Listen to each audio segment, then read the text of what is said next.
Hi guys, I hope you are doing well. Today we'll talk about how to fix or how to solve the problem of American Airlines. You click on settings,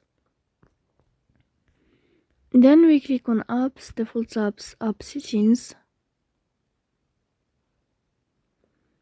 In this page we click on American Airlines and you will enter. Then we click on first stop and we click OK. Here you will enter to storage.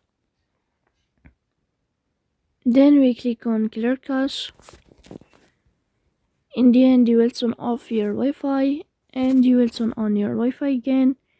If it's not working with you, then you can update your app.